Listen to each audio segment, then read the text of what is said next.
Tribalism leads to division, polarization, and stalemate. Independent thinking leads to new ways forward to break that polarization and stalemate. Welcome back to the Tyrella Report. Today, I want to talk about something very important. Why it's very important that we stand up for Caitlyn Jenner this year, if we want trans people to have dignity and equality in the real world.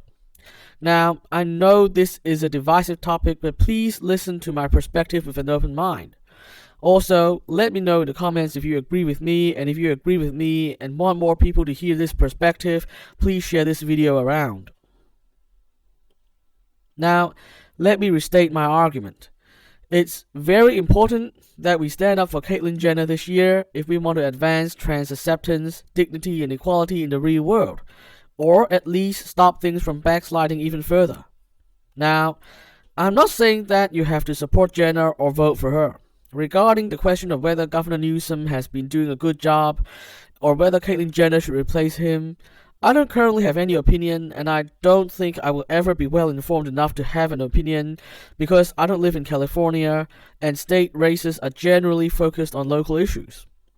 What I'm arguing for, however, is that Caitlyn Jenner should be given a fair and dignified run at this, like any other candidate.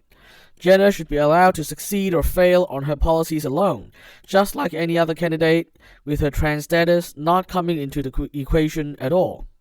It is important that we insist on this happening and do as much as possible to make this happen if trans equality and dignity is to have any chance in the near future.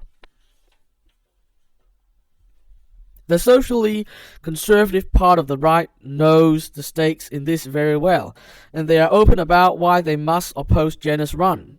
It's not about Jenner for them, it's about us.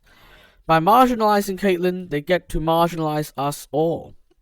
And they know that a high-profile race for the governor of California will set a precedent for a long time either way, and they want to set a precedent where trans people are unconditionally rejected from normal polite society.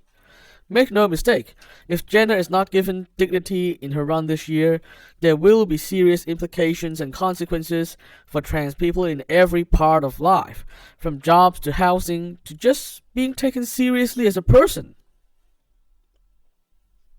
Imagine if someone suggested that the candidate is undeserving of a fair run simply because they're black, Asian, or even gay.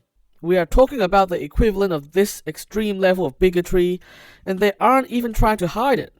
Take Charlie Kirk of Turning Point USA, who justified his opposition to Jenner by saying that, quote, biological standards matter, adding that he believes that roughly half of America shares his view. The idea that biological standards matter for any job recalls dark pre-World War II times, and should send shivers down the spine of any sane person. Or take Matt Walsh, who actually said that if Jenner's run was embraced solely in the spirit of trolling, he could almost support it. But when people, including high-profile Republicans like Nikki Haley, actually take her seriously, this he just can't accept, apparently. You know, there was a time when trans people only appeared on Jerry Springer, and I know just how many people want things to go back to that. Finally, Michael Knowles, who has consistently opposed multiple forms of trans acceptance, makes his view clear, stating that, quote, sometimes there's just got to be a line in the sand. Apparently, trans people are so bad for society that we must be firmly excluded from a society that already otherwise accepts many other forms of diversity. Make no mistake, transphobic social conservatives are seeing an opportunity here. They are emboldened by the recent trans backlash and want to ride that wave all the way to putting us back in a place where we are routinely excluded from polite society, where we are never taken seriously by anybody, and where we can justifiably be discriminated in terms of jobs, housing, and other areas of life. The only way to fight back is to make sure they don't get what they want. I'm not saying that Caitlyn Jenner needs to win. I'm just saying that we need to make sure she has a fair and dignified run, just like any other candidate. This will cement the idea that trans people are a normal part of society, and will certainly open doors to acceptance in important ways down the road. Our opponents know the very real stakes of this fight, and it's time we recognized it too.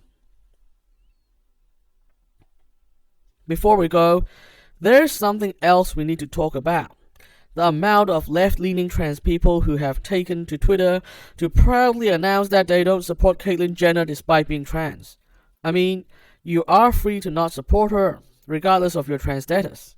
You can simply say that you love the work Governor Newsom is doing and won't support Jenner to replace him, and I can respect that.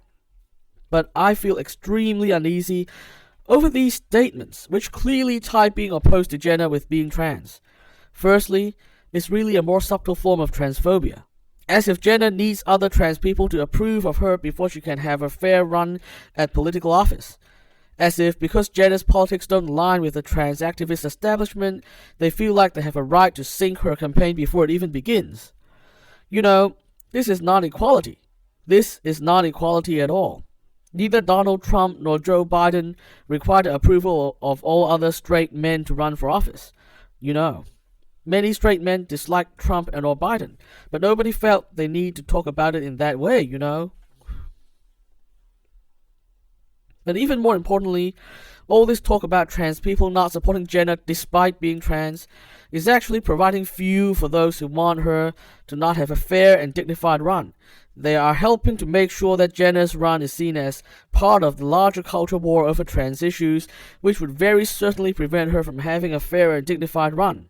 In this way, these Twitter leftists are actually doing the work of the likes of Kirk, Walsh, and Knowles. This is why we must call this harmful behavior out. That's all for today.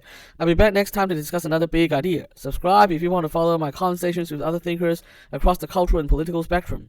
And remember to resist conformity and stay positive. The world depends on it.